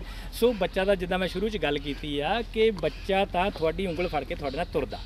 ਗੱਲ ਕੀ ਆ, ਉਹਦੇ ਮਨ ਨੂੰ ਟਟੋਲਣ ਦੀ ਗੱਲ ਆ, ਉਹਦੇ ਮਨ ਨੂੰ ਸਮਝਣ ਦੀ ਗੱਲ ਆ। ਉਹਦੇ ਮਨ ਵਿੱਚ ਹੈ ਕੀ, ਉਹ ਕਰਨਾ ਕੀ ਚਾਹੁੰਦਾ, ਬਣਨਾ ਕੀ ਚਾਹੁੰਦਾ, ਉਹਦੀ ਸੰਭਾਵਨਾ ਕੀ ਆ। ਉਹ ਸੰਭਾਵਨਾ ਨੂੰ ਉਜਾਗਰ ਕਰਕੇ, ਉਹਦੀ ਪ੍ਰਤਿਭਾ ਨੂੰ ਨਿਖਾਰ ਕੇ, ਉਹਦੇ ਵਿੱਚ ਜਿਹੜੀਆਂ ਛੁਪੀਆਂ ਗੁਣ ਆ ਉਹਨਾਂ ਨੂੰ ਉਜਾਗਰ ਕਰਨਾ ਬਾਲ ਸਾਹਿਤ ਦਾ, ਸਾਡੀ ਨਿੱਕੀਆਂ ਕਰੂੰਬਲਾਂ ਦਾ ਇਹੀ ਉਦੇਸ਼ ਵਾ, ਇਹੀ ਸਾਡਾ ਸੰਦੇਸ਼ ਆ ਕਿ ਬੱਚੇ ਦੇ ਵਿੱਚ ਜਿਹੜੀ ਵੀ ਕਲਾ ਆ, ਜਿਹੜਾ ਵੀ ਉਹਦਾ ਗੁਣ ਆ, ਉਹ ਉੱਭਰ ਕੇ ਸਮਾਜ ਦੇ ਸਾਹਮਣੇ ਆਵੇ ਤਾਂ ਕਿ ਸਮਾਜ ਦਾ ਭਲਾ ਹੋਵੇ। ਮਾਨ ਸਾਹਿਬ, ਤੁਸੀਂ ਗੱਲ ਕੀਤੀ ਹੈ ਕਿ ਮੈਂ ਇੱਕ ਐਸਾ ਵਾਹਦ ਬੰਦਾ ਹਾਂ ਕਿ ਮੈਂ ਇਸ ਚੀਜ਼ 'ਚੋਂ ਕਮਰਸ਼ਲੀ ਬਿਜ਼ਨਸ ਨਹੀਂ ਚੁਣਿਆ, ਮੈਂ ਵਪਾਰੀਕਰਨ ਨਹੀਂ ਕੀਤਾ ਹੈ ਆਪਣੀ ਲੇਖਣੀ ਦਾ, ਆਪਣੇ ਨਿੱਕੀਆਂ ਕਰੂੰਬਲਾਂ ਦਾ। ਤੇ ਫਿਰ ਇਹ ਸਾਰਾ ਜਿਹੜਾ ਤਾਰੋ ਮਦਾਰ ਹੈ ਇਹ ਕਿਸ ਚੀਜ਼ ਤੇ ਮਨਸਰ ਹੈ? ਦੇਖੋ, ਜਦੋਂ ਅਸੀਂ ਕੰਮ ਕੋ ਸ਼ੁਰੂ ਕਰਦੇ ਨਾ, ਉਹਦੇ ਲਈ ਪਰਮਾਤਮਾ ਤੁਹਾਨੂੰ ਪਹਿਲਾਂ ਸਮਤ ਦਿੰਦਾ, ਤੇ ਸਮਤ ਦੇਣ ਦੇ ਨਾਲ ਉਹਨੇ ਸਮਰੱਥਾ ਦੇਣੀ ਆ। ਉਹ 25 ਸਾਲ ਪਹਿਲਾਂ 1995 'ਚ ਇਹ ਚੀਜ਼ ਜਦੋਂ ਸ਼ੁਰੂ ਹੋਈ ਤੇ ਉਸ ਵੇਲੇ ਮੈਨੂੰ ਵੀ ਨਹੀਂ ਸੀ ਪਤਾ ਕਿ ਜੋ ਮੈਂ ਕਰਨ ਜਾ ਰਿਹਾ ਇਹ ਕਿਸ ਪੱਧਰ ਤੱਕ ਜਾਏਗਾ। ਜਦੋਂ ਇਹਦਾ ਰਿਲੀਜ਼ ਸਮਾਰੋਹ ਹੋਇਆ, ਬੜੇ ਸਿਆਣੇ ਵਿਅਕਤੀਆਂ ਨੇ ਇਹ ਕਿਹਾ ਕਿ ਆਮ ਤੌਰ 'ਤੇ ਜਿਹੜੇ ਰਸਾਲੇ ਸ਼ੁਰੂ ਹੁੰਦੇ ਆ 2-4 ਸਾਲ ਤੋਂ ਬਾਅਦ ਬੰਦ ਹੋ ਜਾਂਦੇ। ਹਾਂ, ਬਿਲਕੁਲ। ਦੇਖਣ ਵਿੱਚ ਵੀ ਆਇਆ ਵੀ ਨਵਾਂ ਸ਼ੌਂਕ ਜਿਹੜਾ ਹੁੰਦਾ ਉਸ ਤੋਂ ਬਾਅਦ ਉਹ ਅਲੋਪ ਹੋ ਜਾਂਦਾ ਤੇ ਉਹ ਰਸਾਲੇ ਬੰਦ ਹੋ ਜਾਂਦੇ ਆ। ਤੇ ਨੰਬਰ 2 ਤੇ ਇੱਕ ਉਸਤਰਿਆਂ ਦੀ ਗੱਲ 'ਚ ਮਾਲਾ ਪਾ ਲਈ। ਤੇ ਮੈਂ ਉਸ ਵੇਲੇ ਉਹਨਾਂ ਸੱਜਣਾਂ ਨੂੰ ਕਿਹਾ ਵੀ ਭਾਈ ਤੁਸੀਂ ਮੇਰੇ ਕੰਮ ਨੂੰ ਸ਼ਾਇਦ ਨਹੀਂ ਦੇਖਿਆ, ਤੇ ਮੇਰੀ ਇਹ ਕੋਸ਼ਿਸ਼ ਹੋਏਗੀ ਕਿ ਮੈਂ ਜਿਹੜੀ ਜਾਨ ਵਾਰ ਕੇ ਵੀ ਇਸ ਰਸਾਲੇ ਨੂੰ ਚਲਾਵਾਂਗਾ। ਔਰ ਮੈਂ ਜਿਹੜੀ ਇਹਦੇ ਵਿੱਚੋਂ ਖੱਟੀ ਆ ਉਹ ਇਹ ਖੱਟੀ ਆ ਕਿ ਮੈਨੂੰ ਅੱਜ ਪੂਰੇ ਪੰਜਾਬ ਦੇ ਔਰ ਦੇਸ਼ ਵਿਦੇਸ਼ ਵੱਸਦੇ ਜਿਹੜੇ ਪੰਜਾਬੀ ਬੱਚੇ ਆ ਉਹ ਪਿਆਰ ਮੁਹੱਬਤ ਦੇ ਪੱਤਰ ਲਿਖਦੇ ਆ, ਫੋਨ ਕਰਦੇ ਆ, ਗੱਲਾਂ ਕਰਦੇ ਆ। ਤੇ ਇਹੋ ਮੇਰੀ ਸਭ ਤੋਂ ਵੱਡੀ ਖੱਟੀ ਆ। ਜੇ ਕਹੋ ਜੀ ਤੁਸੀਂ ਕਮਾਈ ਕਿੰਨੀ ਕੀਤੀ ਆ, ਇਹ ਮੈਂ ਆਪਣੇ ਆਪ ਨੂੰ ਸਭ ਤੋਂ ਦੁਨੀਆ ਦਾ ਧਨਵਾਨ ਵਿਅਕਤੀ ਮੰਨਦਾ ਕਿ ਬਾਲ ਸਾਹਿਤ ਦੇ ਰਾਹੀਂ ਮੈਂ ਉਹਨਾਂ ਲੋਕਾਂ ਦਾ, ਉਹਨਾਂ ਬੱਚਿਆਂ ਦਾ ਪਿਆਰ ਖੱਟਿਆ ਜਿਹੜੇ ਕਿਸੇ ਨਾਲ ਵੈਰ ਨਹੀਂ ਕਮਾਉਂਦੇ, ਜਿਨ੍ਹਾਂ ਦੀ ਜਾਤ ਕੋਈ ਨਹੀਂ, ਜਿਨ੍ਹਾਂ ਦਾ ਧਰਮ ਕੋਈ ਨਹੀਂ, ਜਿਨ੍ਹਾਂ ਦੀ ਕੋਈ ਪਾਰਟੀ ਨਹੀਂ ਹੁੰਦੀ। ਤੁਸੀਂ ਗੱਲ ਕੀਤੀ ਹੈ ਜੀ ਕਿ ਮੈਨੂੰ ਬਹੁਤ ਸਾਰੇ ਪੱਤਰ ਆਉਂਦੇ ਨੇ, ਮੈਨੂੰ ਬਹੁਤ ਸਾਰੇ ਟੈਲੀਫੋਨ ਆਉਂਦੇ ਨੇ ਜੀ। ਜਿੱਥੇ ਗੱਲ ਕਰੀਏ ਆਪਾਂ, ਤੁਸੀਂ ਬਹੁਤ ਦਹਾਕੇ ਲਿਖਿਆ ਹੈ, ਅੱਜ ਵੀ ਲਿਖਦੇ ਹੋ। ਚਿੱਤਰਕਲਾ ਦੇ ਵਿੱਚ ਬੱਚੇ ਦੀ ਇੱਕ ਦੁਨੀਆ ਹੁੰਦੀ ਹੈ, ਜਿਸ ਚਿੱਤਰਕਲਾ ਦੇ ਵਿੱਚ ਖਾਸ ਤੌਰ ਤੇ ਕਾਰਟੂਨ ਜਿਹੜੇ ਗਿਣੇ ਜਾਂਦੇ ਨੇ। ਪਰ ਅੱਜ ਜ਼ਮਾਨਾ ਬਦਲ ਗਿਆ, ਅੱਜ ਹਰ ਬੱਚੇ ਦੇ ਹੱਥ 'ਚ ਮੋਬਾਈਲ ਹੈ ਜੀ, ਉਹ ਡਿਜੀਟਲੀ ਸਾਰਾ ਕੁਝ ਹੋ ਗਿਆ, ਜਿਵੇਂ ਮੈਂ ਪਹਿਲਾਂ ਵੀ ਜ਼ਿਕਰ ਕੀਤਾ। ਤੇ ਕਿਤੇ ਨਾ ਕਿਤੇ ਨਿੱਕੀਆਂ ਕਰੂੰਬਲਾਂ ਨੂੰ ਕੋਈ ਫਰਕ ਪਿਆ? ਹਾਂ, ਦੇਖੋ ਸਮੇਂ ਦੇ ਨਾਲ ਸਾਡੀ ਸੋਚ, ਸਾਡਾ ਕਾਰੋਬਾਰ, ਸਾਡਾ ਵਿਹਾਰ ਤਬਦੀਲ ਹੁੰਦਾ। ਉਸ ਤਬਦੀਲ ਹੋਏ ਵਿਹਾਰ ਦੇ ਵਿੱਚੋਂ ਆਪਾਂ ਦੇਖਣਾ ਵੀ ਬੱਚੇ ਦੀ ਜਿਹੜੀ ਸਾਈਕੋ 'ਚ ਤਬਦੀਲੀ ਆਈ ਆ, ਉਹਨੂੰ ਆਪਾਂ ਕਿੱਦਾਂ ਚੇਂਜ ਕਰਨਾ। ਉਸ ਡਿਜੀਟਲਾਈਜੇਸ਼ਨ ਦੇ ਯੁੱਗ 'ਚ ਆਪਾਂ ਉਹਨੂੰ ਡਿਜੀਟਲ ਕਰ ਦਿੱਤਾ। ਆਪਾਂ ਹੁਣ ਮੈਗਜ਼ੀਨ ਜਿਹੜਾ ਆ ਉਹ ਸਿਰਫ ਪ੍ਰਿੰਟ ਮੀਡੀਆ ਨਹੀਂ ਕਰਦੇ, ਆਪਾਂ ਉਹਨੂੰ ਆਨਲਾਈਨ ਕੱਢਦੇ ਆ। ਠੀਕ ਆ, ਉਹਦੀ ਫੇਸਬੁੱਕ ਤੇ ਆ ਗਿਆ, ਉਹਦੀ ਸਾਈਟ ਬਣ ਗਈ ਆ, ਉਹਦਾ ਡਿਜੀਟਲ ਰੂਪ ਆ ਗਿਆ ਬੱਚਿਆਂ ਤੱਕ। ਸੋ ਡਿਜੀਟਲਾਈਜੇਸ਼ਨ ਕਰਕੇ ਹੀ ਅਸੀਂ ਉਹਨੂੰ ਬੱਚਿਆਂ ਤੱਕ ਫਿਰ ਪਹੁੰਚਾ ਰਹੇ ਹਾਂ। ਔਰ ਬੱਚੇ ਹੁਣ ਜਿਹੜੀ ਅੱਜ ਦੀ ਜਨਰੇਸ਼ਨ ਆ, ਉਹ ਉਸ ਚੀਜ਼ ਦੇ ਨਾਲ ਜੁੜ ਰਹੀ ਆ ਔਰ ਉਹਨੂੰ ਪੜ੍ਹ ਰਹੀ ਆ। ਮਾਨ ਸਾਹਿਬ 25 ਵਰੇ ਹੋ ਗਏ ਨੇ ਜੀ ਨਿੱਕੀਆਂ ਕਰੂੰਬਲਾਂ ਨੂੰ। ਪਰਮਾਤਮਾ ਅੱਗੇ ਦੁਆ ਕਰਦੇ ਹਾਂ ਕਿ ਇਸ ਦੀ ਉਮਰ ਲੰਬੀ ਦਰਾਜ਼ ਹੋਵੇ। ਪਰ ਇਸ ਦੇ ਨਾਲ ਨਾਲ ਸਰਕਾਰ ਦਾ ਕਿਹੋ ਜਿਹਾ ਸਹਿਯੋਗ ਰਿਹਾ ਤੇ ਵਿਸ਼ਵ ਪੱਧਰ ਦੇ ਕਿਹੋ ਜਿਹੇ ਰੁਝਾਨ ਰਹੇ ਨੇ ਸਾਹਿਤਕ ਨਿੱਕੀਆਂ ਕਰੂੰਬਲਾਂ ਨੂੰ ਲੈ ਕੇ? ਬੈਂਸ ਸਾਹਿਬ, ਬਹੁਤ ਹੀ ਅਹਿਮ ਗੱਲ ਆਪਾਂ ਵਿਚਾਰ ਕਰ ਰਹੇ ਹਾਂ ਕਿ ਪਹਿਲਾਂ ਤਾਂ ਬਾਲ ਸਾਹਿਤ ਨੂੰ ਸਾਹਿਤ ਨਹੀਂ ਮੰਨਿਆ ਜਾਂਦਾ ਰਿਹਾ, ਤੇ ਜਦੋਂ ਮੰਨਿਆ ਜਾਣ ਲੱਗਾ ਉਹ ਤੋਂ ਬਾਅਦ ਸਰਕਾਰੀ ਤੌਰ ਤੇ ਤੁਸੀਂ ਹੈਰਾਨ ਹੋਣਾ ਕਿ ਮੈਂ 1995 ਵਿੱਚ ਜਦੋਂ ਇਹ ਮੈਗਜ਼ੀਨ ਸ਼ੁਰੂ ਕੀਤਾ ਤੇ 96 'ਚ ਸਿੱਖਿਆ ਵਿਭਾਗ ਪੰਜਾਬ ਦੇ DPI ਤੋਂ ਇਹਦੀ ਸਾਰੇ ਸਕੂਲਾਂ ਵਾਸਤੇ ਮਨਜ਼ੂਰੀ ਲੈ ਲਈ। ਔਰ ਮਨਜ਼ੂਰੀ ਤੋਂ ਬਾਅਦ ਤਰਾਸਦੀ ਕੀ ਆ ਸਾਡੀ ਸਾਹਿਤ ਦੀ, ਸਾਡੇ ਬੱਚਿਆਂ ਦੀ, ਕਿ ਇਹਦੇ ਵਿੱਚ ਜਿਹੜੀ ਗੱਲ ਜ਼ਿਕਰ ਕਰਨ ਦੀ ਬਣਦੀ ਆ ਉਹ ਇਹ ਆ ਕਿ ਜਦੋਂ ਜਿਹੜਾ DPI ਸਾਡਾ ਸਕੂਲਸ ਦਾ ਉਹ ਚਿੱਠੀ ਜਾਰੀ ਕਰਦਾ, ਉਹ 'ਚ ਲਿਖਿਆ ਹੁੰਦਾ ਇਹ ਰਸਾਲਾ ਪੰਜਾਬ ਦੇ ਸਾਰੇ ਪ੍ਰਾਇਮਰੀ, ਮਿਡਲ, ਹਾਈ ਤੇ ਸੈਕੰਡਰੀ ਸਕੂਲਾਂ ਲਈ ਮਨਜ਼ੂਰ ਹੈ। ਮਨਜ਼ੂਰ ਦਾ ਮਤਲਬ ਇਹ ਆ ਕਿ ਤੁਹਾਡਾ ਜੀ ਕਰਦਾ ਲੈ ਲਓ, ਨਹੀਂ ਕਰਦਾ ਨਾ ਲਓ। ਜਦ ਕਿ ਚਾਹੀਦਾ ਕੀ ਆ ਵੀ ਜਿਹੜੀ ਕਿਤਾਬ, ਜਿਹੜਾ ਰਸਾਲਾ DPI ਨੇ ਮਨਜ਼ੂਰ ਕਰ ਲਿਆ, ਉਸ ਹਰ ਸਕੂਲ ਦੇ ਵਿੱਚ, ਚਾਹੇ ਪੰਜਾਬ ਦਾ ਪ੍ਰਾਈਵੇਟ ਸਕੂਲ ਆ ਚਾਹੇ ਸਰਕਾਰੀ ਸਕੂਲ ਆ, ਉਹਦੇ ਵਿੱਚ ਉਹ ਰਸਾਲਾ ਦੀ ਕਿਤਾਬ ਉਪਲਬਧ ਹੋਵੇ ਤਾਂ ਇਹ ਕੰਮ ਜਿਹੜਾ ਆ ਇਹਦੀ ਬਿਹਤਰੀ ਹੋ ਸਕਦੀ ਆ। ਇੱਥੇ ਕੀ ਆ, ਚਿੱਠੀ ਜਾਰੀ ਕਰ ਦਿੱਤੀ ਜਾਂਦੀ ਆ, ਕਿਸੇ ਨੂੰ ਵੀ ਜ਼ਿੰਮੇਵਾਰੀ ਨਹੀਂ ਦਿੱਤੀ ਜਾਂਦੀ ਵੀ ਹਰ ਸਕੂਲ ਮੁਖੀ ਦੀ ਇਹ ਜ਼ਿੰਮੇਵਾਰੀ ਆ ਇਹ ਕਿਤਾਬ ਤੁਹਾਡੇ ਸਕੂਲ 'ਚ ਹੋਵੇ। ਵਿਸ਼ਵ ਪੱਧਰ ਤੇ ਕਿਹੋ ਜਿਹੇ ਰੁਝਾਨ ਰਹੇ ਨੇ?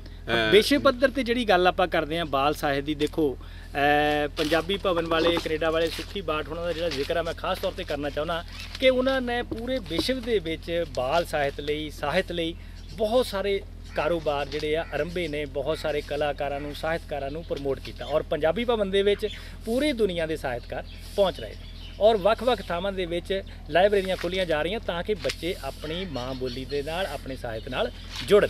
ਤੇ ਲੋੜ ਕੀ ਆ? ਲੋੜ ਅੱਜ ਸਾਨੂੰ ਆਪਣੇ ਬੱਚਿਆਂ ਨੂੰ ਸੰਭਾਲਣ ਦੀ ਆ। ਅਸੀਂ ਨੌਜਵਾਨਾਂ ਨੂੰ ਕਹਿੰਦੇ ਸਿੱਧੇ ਰਾਹ ਪਾਓ, ਕੋਈ ਲੋੜ ਨਹੀਂ ਨੌਜਵਾਨਾਂ ਨੂੰ ਕਹਿਣ ਦੀ। ਜਦੋਂ ਅਸੀਂ ਬੱਚਿਆਂ ਦੇ ਅੰਦਰ ਨੈਤਿਕ ਕਦਰਾਂ ਕੀਮਤਾਂ ਭਰ ਦਿੱਤੀਆਂ, ਚੰਗੇ ਗੁਣ ਭਰ ਦਿੱਤੇ, ਉਹ ਆਪਣੇ ਆਪ ਆਦਰਸ਼ ਨਾਗਰਿਕ ਬਣਨਗੇ। ਉਹਨਾਂ ਦੀ ਸਮਾਜ ਨੂੰ ਸਮੱਸਿਆ ਨਹੀਂ ਹੋਏਗੀ, ਉਹ ਸਮਾਜ ਨੂੰ ਸਹਾਇਤਾ ਕਰਨਗੇ, ਸਮਾਜ ਨੂੰ ਸਹਿਯੋਗ ਦੇਣਗੇ, ਸਮਾਜ ਦੀ ਬਿਹਤਰੀ ਲਈ ਕੰਮ ਕਰਨਗੇ। ਇਸ ਕਰਕੇ ਲੋੜ ਅੱਜ ਸਾਨੂੰ ਕੀ ਆ ਕਿ ਅਸੀਂ ਬਾਲ ਸਾਹਿਤ 'ਤੇ ਸਭ ਤੋਂ ਵੱਧ ਕੰਮ ਕਰੀਏ। ਬਾਲ ਫਿਲਮਾਂ ਬਣਨ, ਬੱਚਿਆਂ ਦੇ ਨਾਟਕ ਬਣਨ, ਬੱਚਿਆਂ ਦੇ ਪ੍ਰੋਗਰਾਮ ਦੂਰਦਰਸ਼ਨ, ਰੇਡੀਓ, TV ਚੈਨਲਾਂ 'ਤੇ ਪੇਸ਼ ਹੋਣ ਅਤੇ ਬੱਚਿਆਂ ਦੀ ਕਲਾ ਨੂੰ ਪ੍ਰਫੁੱਲਤ ਕੀਤਾ ਜਾਵੇ ਜਿਵੇਂ ਸਿੱਖਿਆ ਵਿਭਾਗ ਸਾਡਾ ਕਰ ਰਿਹਾ। ਔਰ ਉਹਨਾਂ ਯਤਨਾਂ ਦੇ ਵਿੱਚ ਹੋਰ ਬਹੁਤ ਕੁਝ ਕਰਨ ਦੀ ਲੋੜ ਆ। ਜੀ, ਮਾਨ ਸਾਹਿਬ ਨਾਲ ਮੁਲਾਕਾਤ ਜਾਰੀ ਹੈ, ਗੱਲਾਂ ਬਾਤਾਂ ਜਾਰੀ ਨੇ। ਸੋ ਮਾਨ ਸਾਹਿਬ, ਦੁਆਬੇ ਦੇ ਵਿੱਚ ਜਿਹੜਾ ਕਲਾਕਾਰੀ ਨੂੰ ਤੇ ਲਿਖਾਰੀ ਨੂੰ ਬਹੁਤ ਵੱਡਾ ਮਾਣ ਮਿਲਦਾ ਹੈ। ਸੋ ਸਾਹਿਤਕ ਤੌਰ ਤੇ, ਲਿਖਾਰੀ ਤੌਰ ਤੇ ਤੁਹਾਨੂੰ ਇੱਕ ਬਹੁਤ ਵੱਡਾ ਨਾਮਣਾ ਜਿਹੜਾ ਖੱਟਿਆ ਤੁਸੀਂ, ਉਹਦੇ ਵਿੱਚ ਤੁਹਾਨੂੰ ਬਹੁਤ ਹੀ ਪ੍ਰਫੁੱਲਤ ਮੁਹੱਬਤ ਮਿਲੀ। ਪਰ ਉਸ ਦੇ ਨਾਲ ਨਾਲ ਬਹੁਤ ਸਾਰੀਆਂ ਯਾਦਾਂ ਜਿਹੜੀਆਂ ਜੁੜੀਆਂ ਹੋਈਆਂ ਨੇ ਦੁਆਬੇ ਖੇਤਰ ਦੇ ਵਿੱਚ, ਖਾਸ ਤੌਰ ਤੇ ਮਾਲਪੁਰ ਦੇ ਵਿੱਚ ਤੁਸੀਂ ਕੈਸੀਆਂ ਜੜ੍ਹਾਂ ਲਾਈਆਂ ਨੇ। ਸੋ ਮੈਂ ਚਾਹੂੰਗਾ ਕਿ ਆਪਣੀ ਜ਼ੁਬਾਨੀ ਤੁਸੀਂ ਉਹ ਚੀਜ਼ਾਂ ਦੱਸੋ ਕਿ ਸਾਹਿਤ ਤੋਂ ਇਲਾਵਾ ਤੁਸੀਂ ਪੰਜਾਬੀ ਦਰਸ਼ਕਾਂ ਦੇ ਕਿਵੇਂ ਰੂਬਰੂ ਹੋਏ? ਬੈਂਸ ਸਾਹਿਬ, ਮਾਲਪੁਰ ਦਾ ਜਿਹੜਾ ਇਲਾਕਾ ਆ ਨਾ, ਅਸਲ ਵਿੱਚ ਇਹ ਕਲਾ ਦਾ ਇੱਕ ਅਥਾਹ ਸਾਗਰ ਆ ਅਤੇ ਇੱਥੇ ਕਲਾ ਅਤੇ ਕਲਾਕਾਰ ਪੈਦਾ ਹੁੰਦੇ ਰਹੇ ਆ। ਬਹੁਤ ਪੁਰਾਣੇ ਇਤਿਹਾਸ ਦੇ ਵਿੱਚ ਝਾਤੀ ਮਾਰੀਏ ਅਤੇ ਵੱਡੇ ਵੱਡੇ ਕਲਾਕਾਰ ਜਿਹੜੇ ਇਸ ਧਰਤੀ 'ਤੇ ਪੈਦਾ ਕੀਤੇ ਆ ਔਰ ਉਹਨਾਂ ਨਵੇਂ ਕਲਾਕਾਰਾਂ ਨੂੰ ਪ੍ਰਫੁੱਲਿਤ ਕਰਨ ਲਈ ਔਰ ਸੱਭਿਆਚਾਰਕ ਵਿਰਾਸਤ ਨੂੰ ਹੋਰ ਅੱਗੇ ਤੋਰਨ ਵਾਸਤੇ ਅਸੀਂ ਲਗਭਗ 1987 ਤੋਂ ਸ਼੍ਰੀ S ਅਸ਼ੋਕ ਭੌਰਾ ਅਤੇ ਮੈਂ ਅਤੇ ਆਪਣੇ ਸਾਥੀਆਂ ਦੇ ਨਾਲ ਮਿਲ ਕੇ ਇਸ ਖੇਤਰ 'ਚ ਬੜਾ ਕੰਮ ਕੀਤਾ। ਬੱਚਿਆਂ ਲਈ ਅਸੀਂ ਬਾਲ ਸਾਹਿਤ ਦੀ ਜਿਹੜੀ ਗੱਲ ਕਰਕੇ ਹਟੇ, ਨਿੱਕੀਆਂ ਕਰੂੰਬਲਾਂ ਦੀ, ਇਹਦੇ ਨਾਲ ਬਾਲ ਮੇਲੇ, ਉਹਦੇ ਨਾਲ ਬਾਲ ਜਿਹੜੇ ਸਾਹਿਤ ਦੇ ਨਾਲ ਬਾਲ ਵੰਨਗੀਆਂ ਕਮਲਜੀਤ ਨੀਲੋਂ ਲੈ ਕੇ ਆਪਾਂ ਬੱਚਿਆਂ ਨੂੰ ਤਿਆਰ ਕਰਾਇਆ, ਉਹਨਾਂ ਦੀ ਕੋਰੀਓਗ੍ਰਾਫੀ ਤਿਆਰ ਕੀਤੀ ਔਰ ਪੂਰੇ ਇੰਡੀਆ ਦੇ ਵਿੱਚ ਉਹ ਉਹਨਾਂ ਦੀਆਂ ਪੇਸ਼ਕਾਰੀਆਂ ਹੋਈਆਂ। ਔਰ ਉਹ ਕਲਾਕਾਰ ਬੱਚੇ ਜਿਹੜੇ ਸਾਡੇ ਬਾਲ ਕਲਾਕਾਰ ਆ, ਉਹ ਪੂਰੇ ਦੇਸ਼ ਦੇ ਵਿੱਚ ਉਹਨੇ ਆਪਣੀ ਪਰਫਾਰਮੈਂਸਿਸ ਦਿੱਤੀ। ਉਹਦੇ ਵਿੱਚ ਬਾਲ ਮੇਲਿਆਂ ਦੇ ਨਾਲ ਜਿਹੜਾ ਇੱਕ ਸੱਭਿਆਚਾਰਕ ਮੇਲਾ ਮਾਲਪੁਰ ਦੇ ਵਿੱਚ ਲੱਗਦਾ ਰਿਹਾ, ਉਹ ਲੱਗਦਾ ਰਿਹਾ ਸ਼ੌਂਕੀ ਸੱਭਿਆਚਾਰਕ ਮੇਲਾ।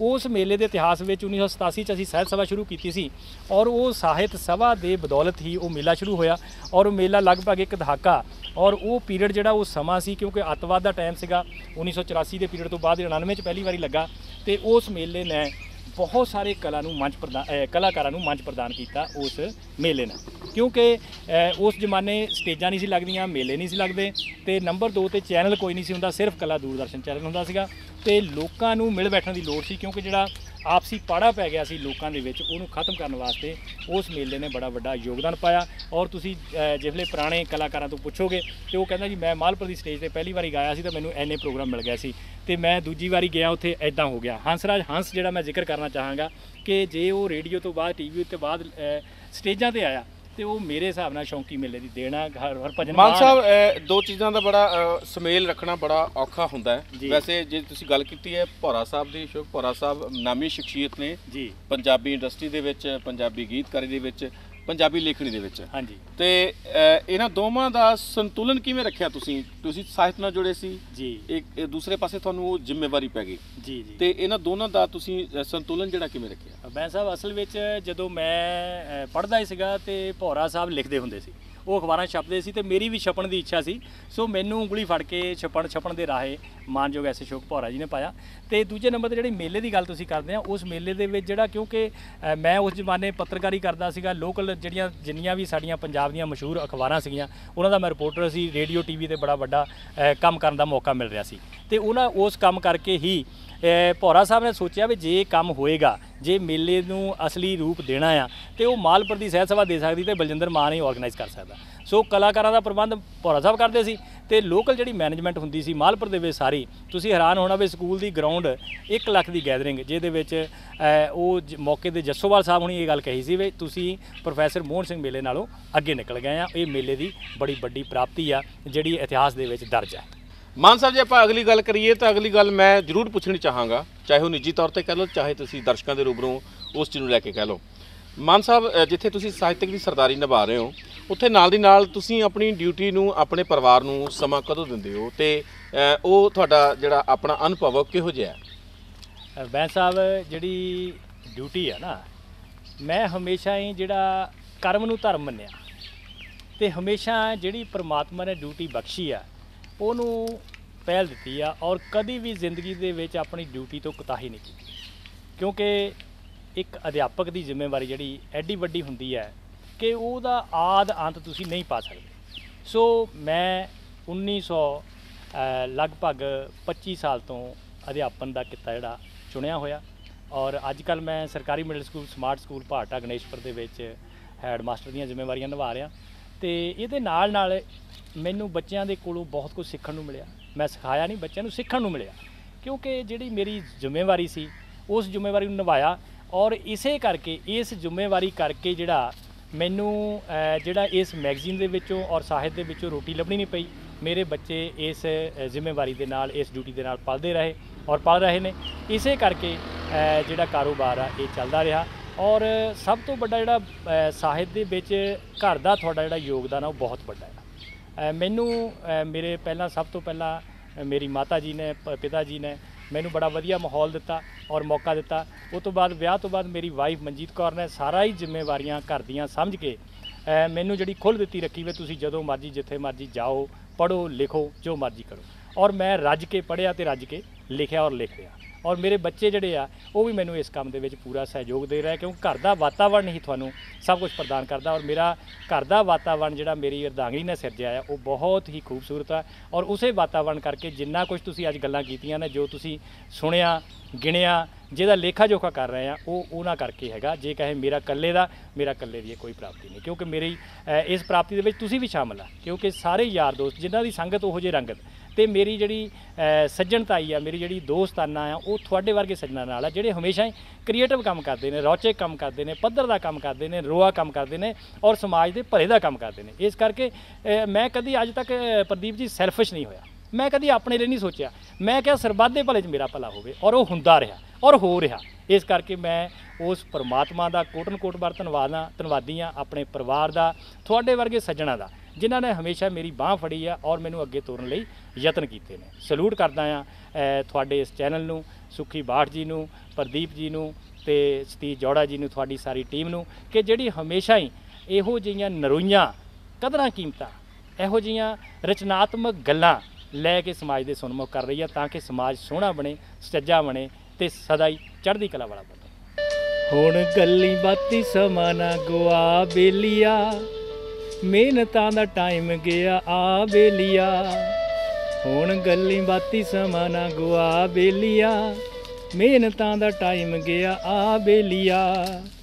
ਖੇਡਾਂ ਤੇ ਸੌਣ ਵਿੱਚ ਸਮਾਂ ਤੂੰ ਗੁਆ ਲਿਆ, ਟੀਵੀ ਤੇ ਨਾਟਕਾਂ ਨਾ ਜੀ ਪਰਚਾ ਲਿਆ। ਖੇਡਾਂ ਤੇ ਸੌਣ ਵਿੱਚ ਸਮਾਂ ਤੂੰ ਗੁਆ ਲਿਆ, ਟੀਵੀ ਤੇ ਨਾਟਕਾਂ ਨਾ ਜੀ ਪਰਚਾ ਲਿਆ। ਦਿਨ ਪ੍ਰੀਖਿਆ ਦੇ ਨੇੜੇ ਗਏ ਆ ਬੇਲੀਆ, ਹੁਣ ਗੱਲੀ ਬਾਤੀ ਸਮਾਂ ਨਾ ਗੁਆ ਬੇਲੀਆ। ਲਾ ਕੇ ਮਨ ਹਰ ਵਿਸ਼ਾ ਕਰ ਲੈ ਤਿਆਰ, ਘਰ ਤੇ ਸਕੂਲ ਵਿੱਚ ਮਿਲ ਤੈਨੂੰ ਪਿਆਰ। ਉਹ ਲਾ ਕੇ ਹਰ ਵਿਸ਼ਾ ਕਰ ਲੈ ਤਿਆਰ, ਘਰ ਤੇ ਸਕੂਲ ਵਿੱਚ ਮਿਲੇ ਤੈਨੂੰ ਪਿਆਰ। ਕਿਤਾਬਾਂ ਨਾਲ ਕਿਤਾਬਾਂ ਨਾਲ ਆੜੀ ਲੈ ਤੂੰ ਪਾ ਬੇਲੀਆ, ਹੁਣ ਗੱਲੀ ਬਾਤੀ ਸਮਾਂ ਨਾ ਗੁਆ ਬੇਲੀਆ। ਕਰ ਲੈ ਤੂੰ ਯਾਦ ਨਾਲੇ ਕਰ ਅਭਿਆਸ ਵੇ, ਸੁੰਦਰ ਲਿਖਾਈ ਕਰੇ ਨੰਬਰਾਂ ਦੀ ਆਸ ਵੇ। ਕਰ ਲੈ ਤੂੰ ਯਾਦ ਨਾਲੇ ਕਰ ਅਭਿਆਸ ਵੇ, ਸੁੰਦਰ ਲਿਖਾਈ ਕਰੇ ਨੰਬਰਾਂ ਦੀ ਆਸ ਵੇ। ਹਰ ਵਿਸ਼ੇ ਨੂੰ ਮਨ 'ਚ ਵਸਾ ਬੇਲੀਆ, ਹੁਣ ਗੱਲੀ ਬਾਤੀ ਸਮਾਂ ਨਾ ਗੁਆ ਬੇਲੀਆ। ਮਾਪਿਆਂ ਤੇ ਟੀਚਰਾਂ ਦਾ ਕਹਿਣਾ ਲੈ ਮੰਨ ਵੇ, ਮੈਰਿਟ ਦੇ ਵਿੱਚ ਆ ਕੇ ਹੋ ਜਾਊ ਧੰਨ ਧੰਨ ਵੇ। ਮਾਪਿਆਂ ਤੇ ਟੀਚਰਾਂ ਦਾ ਕਹਿਣਾ ਲੈ ਮੰਨ ਵੇ, ਮੈਰਿਟ ਦੇ ਵਿੱਚ ਆ ਕੇ ਹੋ ਜਾਊ ਧੰਨ ਧੰਨ ਵੇ। ਨਾਲ ਹਿੰਮਤਾਂ ਨਸੀਬ ਲੈ ਬਣਾ ਬੇਲੀਆ, ਹੁਣ ਗੱਲੀ ਬਾਤੀ ਸਮਾਂ ਨਾ ਗੁਆ ਬੇਲੀਆ। ਮਾਨ ਮਹਿਮਦ ਵਾਲੀਆ ਸਮਾਂ ਨਾ ਗਵਾਉਂਦਾ ਹੈ, ਪੜ੍ਹਨੇ ਦੇ ਮਿੱਤਰਾਂ ਨੂੰ ਗੁਰ ਸਮਝਾਉਂਦਾ ਹੈ। ਮਾਨ ਮਹਿਮਦ ਵਾਲੀਆ ਸਮਾਂ ਨਾ ਗਵਾਉਂਦਾ ਹੈ, ਪੜ੍ਹਨੇ ਦੇ ਗੁਰ ਮਿੱਤਰਾਂ ਨੂੰ ਸਮਝਾਉਂਦਾ ਹੈ। ਗੁਣਾਂ ਵਾਲੀ ਮਾਲਾ ਗਲ ਪਾ ਬੇਲੀਆ, ਹੁਣ ਗੱਲੀ ਬਾਤੀ ਸਮਾਂ ਨਾ ਗੁਆ ਬੇਲੀਆ। ਮਿਹਨਤਾਂ ਦਾ ਟਾਈਮ ਗਿਆ ਆ ਬੇਲੀਆ, ਹੁਣ ਗੱਲੀ ਬਾਤੀ ਸਮਾਂ ਨਾ ਗੁਆ ਬੇਲੀਆ, ਹੁਣ ਗੱਲੀ ਬਾਤੀ ਸਮਾਂ ਨਾ ਗੁਆ ਬੇਲੀਆ। ਬਲਜਿੰਦਰ ਸਿੰਘ ਮਾਨ ਹੋਣਾ ਨਾਲ ਇਹ ਮੁਲਾਕਾਤ ਤੁਹਾਨੂੰ ਪਸੰਦ ਆਈ ਹੋਵੇਗੀ। ਉਮੀਦ ਹੈ ਨਿੱਕੀਆਂ ਪੁਰਬਲਾਂ ਦੇ ਮੁੱਖ ਸੰਪਾਦਕ ਮਾਨ ਸਾਹਿਬ ਨਾਲ ਅਗਲੀ ਮੁਲਾਕਾਤ 'ਚ ਫਿਰ ਤੁਹਾਡੇ ਰੂਬਰੂ ਕਿਸੇ ਨਾ ਕਿਸੇ ਵਿਸ਼ੇ ਨੂੰ ਲੈ ਕੇ ਫਿਰ ਹਾਜ਼ਰ ਹੋਵਾਂਗੇ। ਤਦ ਤੱਕ ਲਈ ਤੁਸੀਂ ਮੈਨੂੰ ਦਿਓ ਆਗਿਆ। ਕੈਮਰਾਮੈਨ ਬਲਜਿੰਦਰ ਸਿੰਘ ਦੇ ਨਾਲ ਪ੍ਰਦੀਪ ਬੈਂਸ, ਤੁਸੀਂ ਦੇਖਦੇ ਰਹੋ ਦੁਆਬਾ ਐਕਸਪ੍ਰੈਸ ਲਾਈਵ।